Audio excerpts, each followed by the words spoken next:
como que foi o início da minha carreira, se a gente deve alugar, comprar um consultório, alugar um horário, o que eu sugiro e como que foi essa minha trajetória.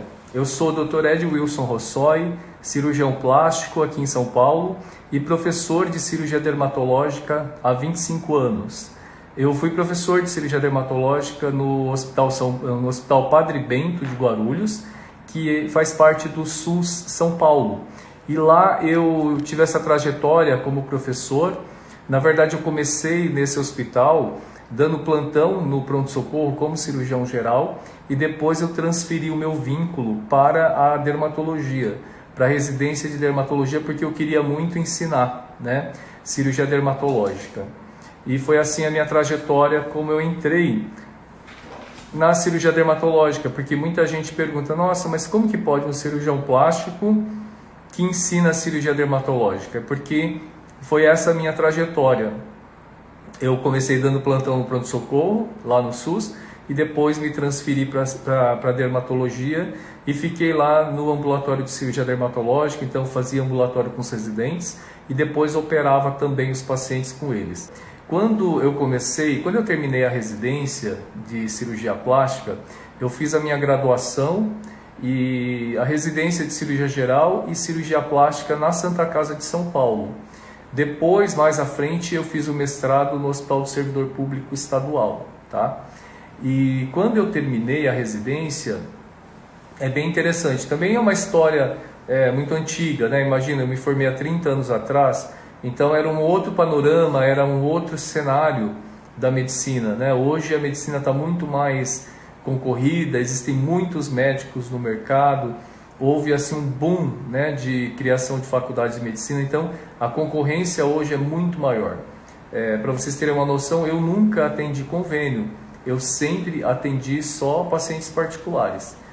E quando eu terminei a residência, eu já tinha pacientes particulares, sabe? Então eu estava lá na residência e sempre aparecia, por exemplo, as enfermeiras, falava, doutor, eu tenho uma prima, uma amiga que gostaria muito de fazer uma cirurgia plástica, o senhor não tem um consultório, um local de atendimento? Então quando eu terminei a minha residência, eu já tinha essa procura, né? Já tinham pacientes particulares que estavam procurando atendimento comigo. Então como que eu comecei?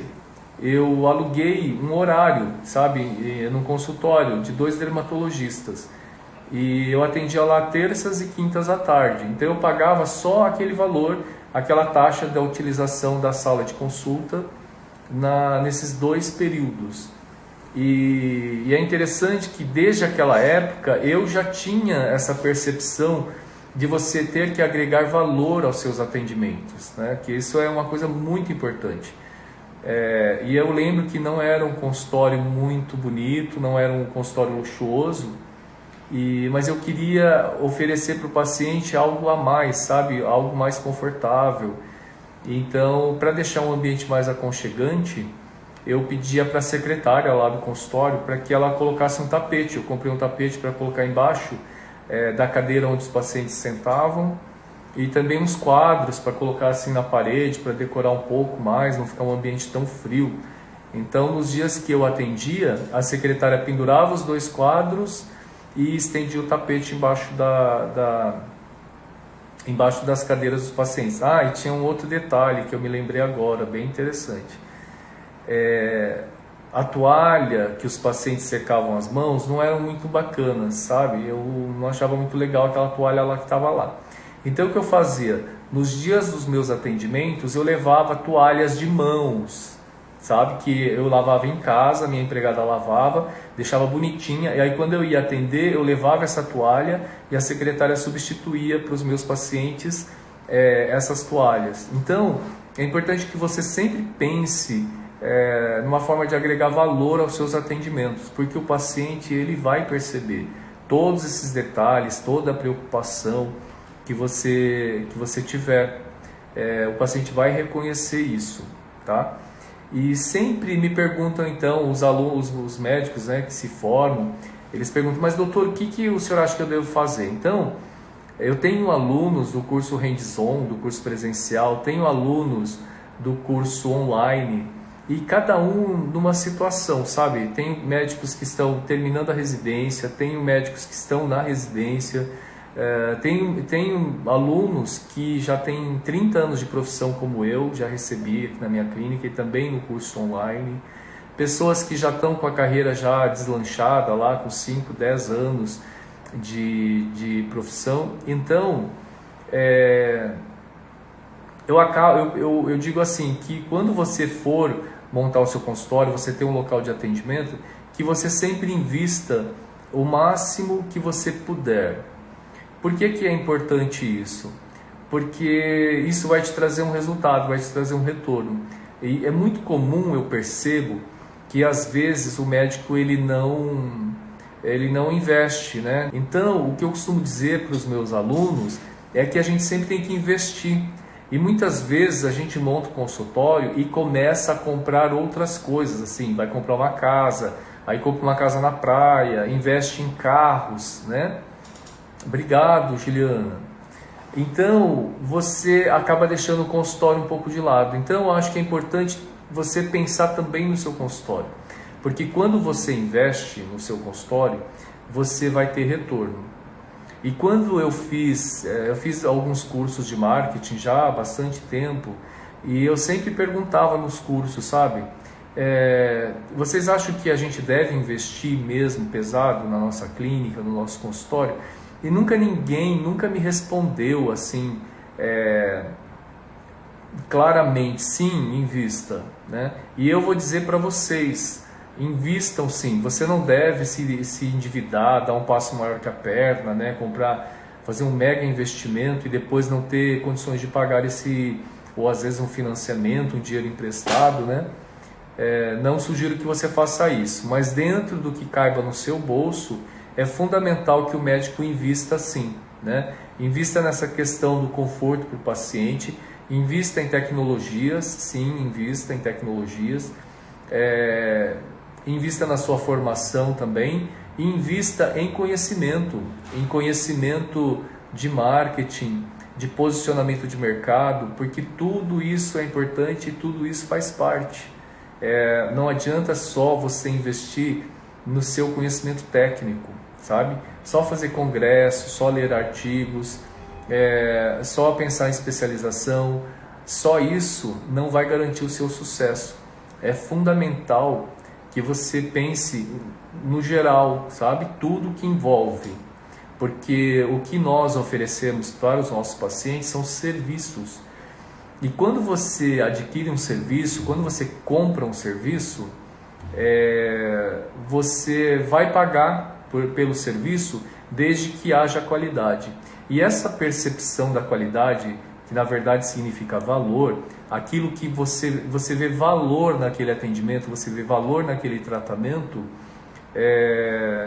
passa muito além da questão técnica. E é por isso que vocês podem ter visto muitas vezes médicos que às vezes não têm uma formação tão completa, às vezes não tem uma formação tão profunda, tão diferenciada como muitos médicos que vocês conhecem, e a pessoa está lá nadando de braçada, sabe? Às vezes você mesmo se pergunta, fala, gente, aquela pessoa, aquele médico, aquela médica, poxa, não tem toda a especialização que eu tenho, não fez a residência que eu fiz, não fez os estágios que eu fiz, sabe? Não se atualiza tanto, não está nos congressos, né? Eu me atualizo tanto, me dedico tanto, e ela tem um consultório tão cheio, tem um movimento brutal. E às vezes ela não tem realmente toda a especialização que você tem, né? Por que será que ela tem um movimento muito maior que o seu? Porque ela conseguiu agregar valor aos atendimentos dela. E às vezes a gente não se atenta, sabe, para isso. E aí, você não se atentar para isso, peca contra você, porque você não vai conseguir ter aquele movimento de paciente que você gostaria. Então, é fundamental que você agregue valor aos atendimentos.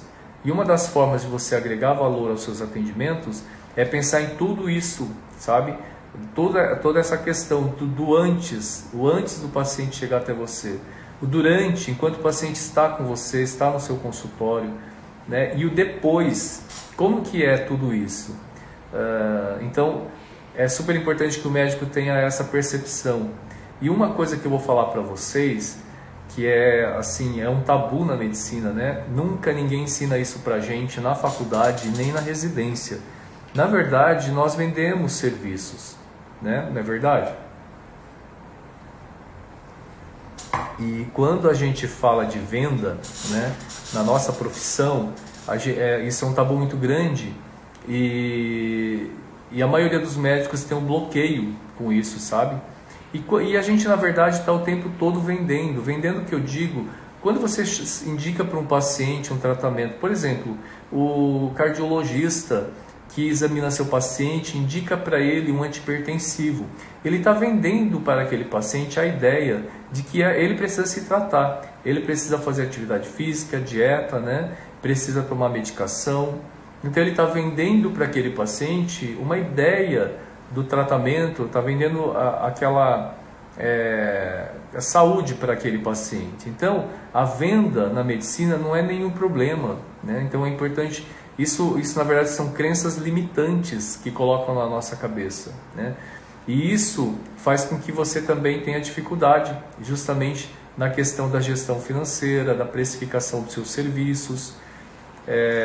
Então muito do bloqueio que o médico tem nessa questão da precificação, do faturamento, da gestão financeira, vem dessas crenças limitantes, de que a gente não pode, por exemplo, vender serviços, né? Oferecer um serviço para o paciente. E isso não é verdade. Então é importante que você aprenda. E tudo isso envolve técnica para você fazer, né? A Carla falou. Obrigado, Carla. O que vocês tiverem... Eu quero ver aqui seus comentários, as dúvidas que vocês tenham. Esse assunto que a gente está falando agora é um assunto que muito pouco se fala na medicina, na residência, né, na faculdade, porque é sempre um tabu muito grande na medicina, essa questão dos nossos honorários, das nossas precificações, né? Sempre é dito para a gente que a nossa profissão é um sacerdócio, e é mesmo, a medicina é um sacerdócio. Nós estamos aqui para servirmos, né, ao próximo, sem dúvida. Porém, nós temos contas para pagar, né? A gente tem, primeiro que o investimento foi altíssimo na nossa formação, que nossos pais investiram uma fortuna na formação de cada um de nós. E depois disso, a cobrança que recai sobre nós, a responsabilidade que recai sobre o médico é muito grande. E a própria cobrança dos pacientes em termos de resultados. Então nada mais justo que a gente também receba honorários, a gente receba de forma digna, né, de forma justa pelo nosso trabalho. E não há problema nenhum nisso, não é nenhum problema a gente se remunerar de forma justa. O que não é justo é um plano de saúde pagar R$16 para um médico fazer uma cirurgia dermatológica, uma biópsia ungueal, pagar R$100 para você tirar um nevo, por exemplo. Então, nada disso é justo. E para você não ter que se submeter a isso, ou seja, esse trabalho desgastante atendendo planos de saúde, a Luciane falou isso, justamente assim. Então, a gente não tem que se submeter. E a gente tem que bolar estratégias para não cair nessas armadilhas, sabe? Olha, vamos ver o que a Carla falou aqui, ó. Parece que ficamos no sagrado e não temos direito de cobrar pelo nosso serviço. Para mim, eu fico um pouco envergonhada. Então, sempre passo para uma terceira pessoa negociar. Sim, perfeito, Carla. Isso é uma ótima colocação, viu? A maioria dos médicos não se sente confortável para precificar ou para cobrar pelos seus honorários, né? Isso, na verdade, já é colocado meio que na cabeça da gente.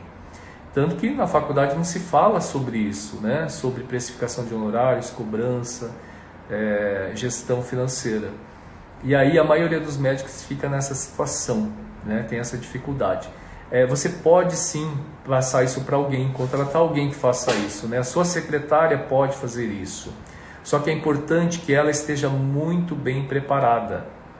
Porque o que acontece? Se a sua secretária não estiver preparada para isso, para esse momento, ela vai perder a venda. Entende? Quando eu digo a venda do serviço, né?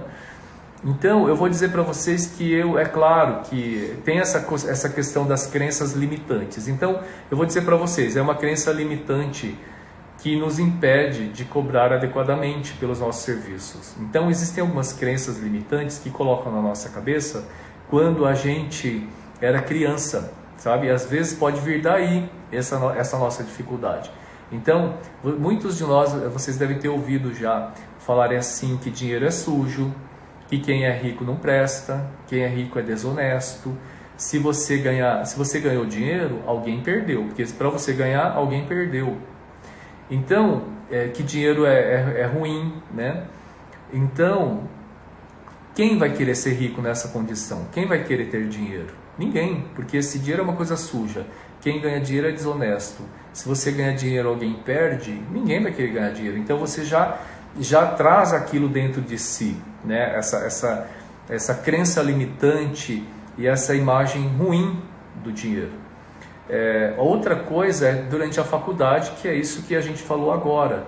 Então, que a nossa profissão é um sacerdócio, que nós não podemos cobrar pelo nosso trabalho, que nós não temos direito a um honorário digno. Então, isso durante a faculdade nos coloca isso. E uma outra crença limitante que colocam também é que a gente tem que trabalhar, se matar de trabalhar, não ter tempo para a nossa família, não ter tempo para ver nossos filhos crescerem, não ter tempo de aproveitar a vida, não ter tempo de lazer, só trabalhar, dar plantão, trabalhar e carregar aquela carga enorme de responsabilidade nos ombros. É isso que ensinam para a gente. E aí o resultado disso, sabe qual é? Uma quantidade imensa de médicos insatisfeitos e infelizes, né, com uma carga de trabalho muito grande, né? É claro que a nossa profissão, a gente não falta trabalho, não falta emprego, obviamente a gente não passa por essa situação de desemprego, mas tem muito médico que trabalha demais, né, sacrificando a sua própria saúde física e mental às custas de manter um padrão de vida, né, um padrão de vida melhor para sua família e para si também. Então, essas crenças limitantes fazem com que a gente depois, quando a gente cai no mercado de trabalho, vocês caem no mercado de trabalho totalmente despreparados para essa questão da precificação, da gestão financeira e da cobrança, né? Então, a gente fica com essa dificuldade. Então, você pode sim passar para alguém, como a Carla falou, mas uma outra coisa que eu digo sempre é que você precisa aprender a fazer isso, a precificar e a forma como cobrar pelos seus serviços. Por quê? Uma vez, vou contar para vocês, uma aluna me escreveu, acho que ela é uma aluna do curso, lá, a Carla falou, Jacó e Eliette, médico fantástico, super recomendo o curso. Obrigado, super recomendo o curso, obrigado, viu? Será um prazer recebê-los. Olha, aí o que acontece? Uma médica aluna minha do curso online, ela me escreveu e falou, doutor, eu cobrei por uma cirurgia dermatológica R$400. Aí, quando a paciente passou com a secretária, ela reclamou, falou que a cirurgia estava muito cara. Ainda reclamou, pagou reclamando. Aí ela falou assim, sabe, aqui a gente não consegue cobrar. E a gente não consegue cobrar, o paciente não paga. E isso é na verdade isso daí é uma outra questão também, que é uma coisa da sua cabeça, da cabeça do médico, achar que o paciente não paga, porque não pagaria os R$400 pela cirurgia dermatológica. Na verdade, 400 é muito pouco, né? Pela responsabilidade do médico em relação àquele procedimento. Aquele procedimento pode complicar, depois você talvez tenha que acompanhar esse paciente durante alguns meses, alguns retornos. O paciente pode te cobrar resultado, pode te questionar, né, resultados. Então, quando você elabora um orçamento para o paciente, você tem que prever tudo isso. Uma possível reoperação, um acompanhamento no caso de uma complicação, um questionamento de resultados, uma cicatriz hipertrófica ou queloidiana que você vai ter que acompanhar e tratar essa cicatriz, né? Os questionamentos que podem surgir. Então tudo isso precisa estar ali quando você faz o cálculo. Então quando você faz o orçamento de uma cirurgia dermatológica, você tem que pensar em tudo isso.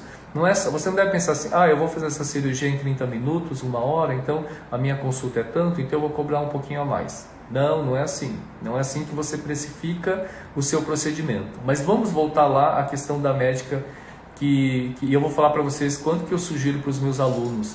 E isso tem ajudado muito eles, tá? Essa médica, pois bem, que cobrou R$400 a cirurgia dermatológica e a paciente reclamou do preço, achou muito caro. Sabe o que aconteceu? Eu falei para essa médica.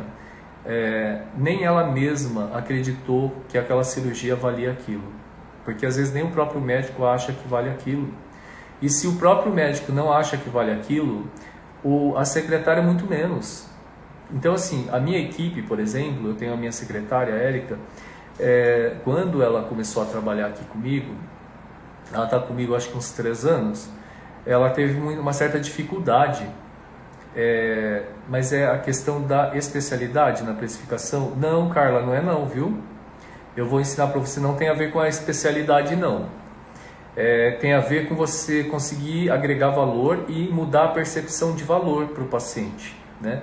Tanto que você falou, especialidade, que no meu caso sou cirurgião plástico, mas eu conheço dermatologistas que cobram, tem orçamentos altíssimos, né?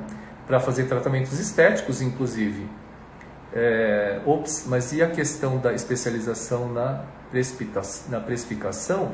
A especialização, acho que também não é isso. Márcia, ela disse, boa tarde. Se evoluir com queloide, o tratamento é arcado pelo paciente? Então, Márcia, vou te falar uma coisa. Você pode cobrar depois, sim, pelos tratamentos subsequentes, né? Mas eu digo assim, que a gente sempre tem que ter uma certa flexibilidade, sabe? Não entrar em atrito. Então, por isso que eu falo, quando você faz a precificação de um procedimento, você tem que prever tudo isso. Então, é claro, às vezes nesse paciente você vai ter um tempo maior para cuidar dele. Então, você vai sim cobrar pelos tratamentos subsequentes. Se o paciente se recusar a pagar, houver ali um certo estresse, eu evito. É como, por exemplo, você vai numa loja, se você vai na Chanel, por exemplo, compra uma bolsa lá, que custa caríssimo. Se você questiona que a fivela está com algum problema, eles não vão, sabe? Eles não vão questionar isso, eles não vão entrar em atrito com você dizendo que não, foi você que estragou a fivela, que a fivela não tinha defeito de fabricação não, ou que não sei o que. Eles não vão entrar em questionamento, eles vão resolver o problema da sua bolsa. Então eu sugiro que, como você também prestando um atendimento de excelência e cobrando à altura, você não precise ficar ali, digamos assim, entre aspas, sabe, medindo pequenos valores. Então, como você já cobra um valor adequado pelos seus atendimentos, isso vai prever essas possíveis intercorrências, digamos assim, de uma cicatriz que não ficou bacana, você vai prestar todo o atendimento. Se o paciente não aceitar aquele pagamento do queloide que você talvez tenha que intervir, né? Porque mesmo que você ali não perca um pouco mais de tempo no atendimento, isso vai te agregar muito valor, né? Porque o paciente vai falar, nossa, a cicatriz não ficou muito bacana, mas a doutora cuidou de mim com tanto carinho, né? Ela nem me cobrou por isso, e o paciente com certeza vai lembrar disso para te indicar para outros familiares e amigos. Então, eu diria assim que o lema principal, sempre a gente deve se espelhar nas grandes empresas, sabe? Nas grandes fabricantes de veículos, por exemplo, né? As grandes marcas, Mercedes, Audi, as bolsas Louis Vuitton. Pensa como que elas trabalham e procure trabalhar da mesma forma, né? Isso agrega muito valor. Você acha que se você for lá numa agência de uma Mercedes que você comprou, que você vai precisar fazer escândalo para eles arrumarem algum problema que deu no teu carro? Não vai precisar. Eles vão resolver com a maior tranquilidade. Por quê? Porque o carro já custou tão caro que mesmo que eles tenham que trocar uma peça para você na garantia, para eles não vai ser problema nenhum.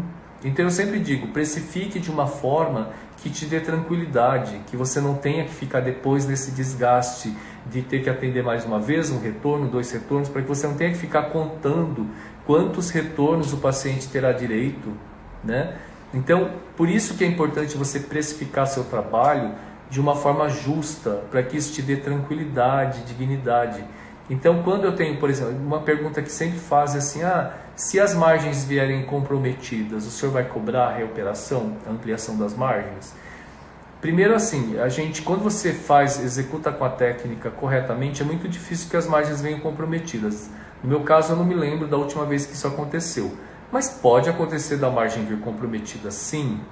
E daí, por isso que assim, eu faço então a biópsia, né? Primeiro eu faço uma suspeita de um tumor maligno, um CBC, eu faço uma biópsia e aí baseado na biópsia a gente vai fazer a cirurgia. Aí você fala, poxa, mas você vai ter que reoperar o paciente.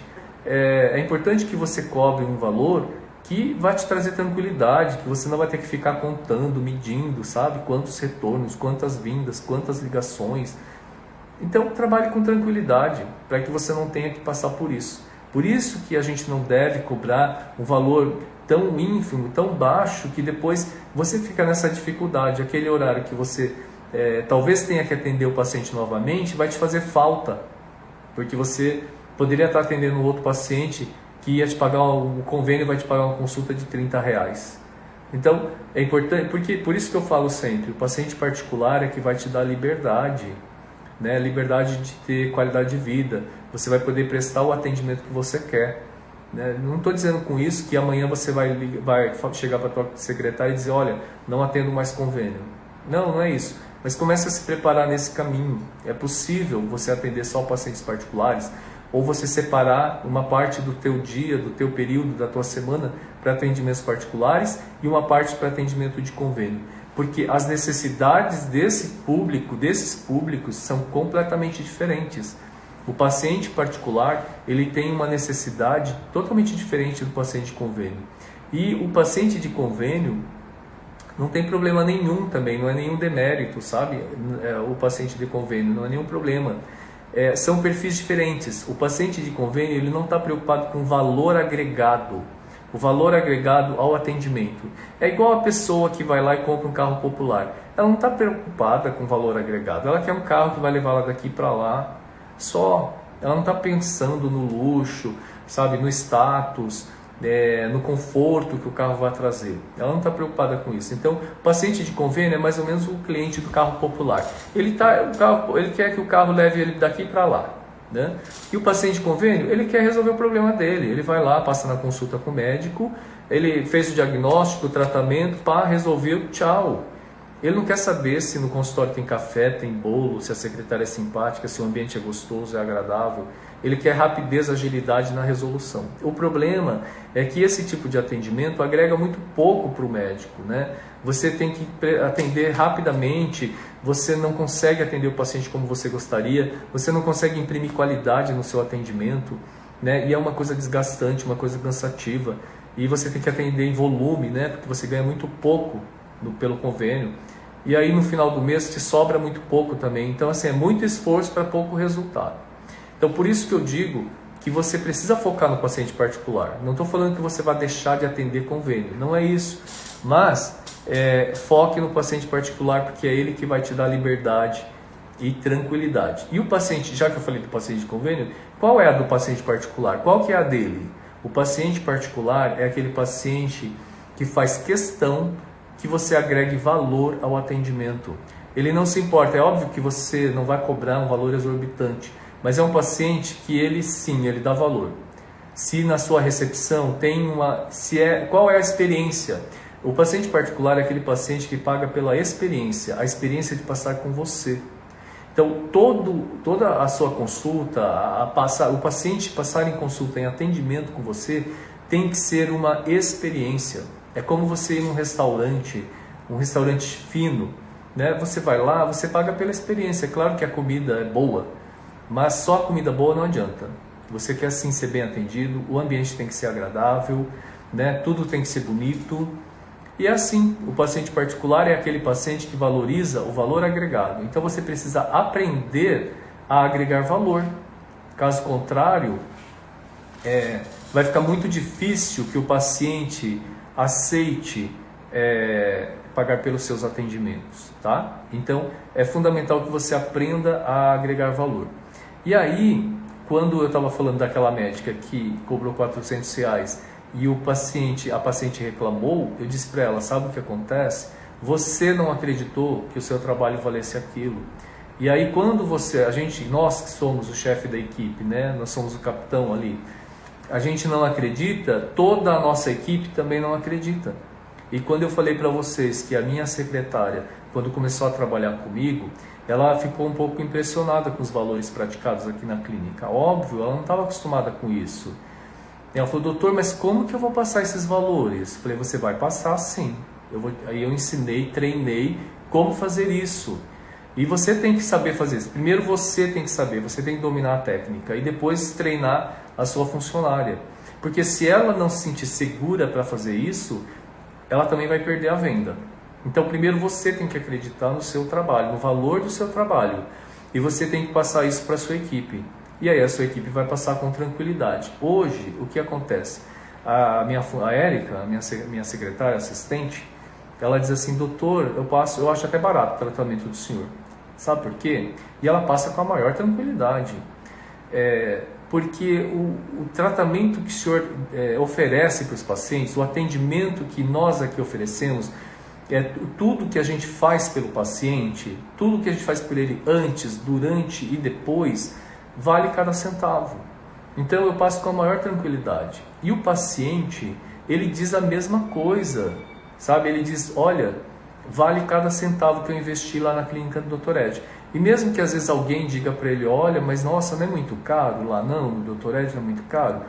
O paciente fala, não, eu prefiro pagar um pouco mais caro, mas ser atendido daquele jeito, né?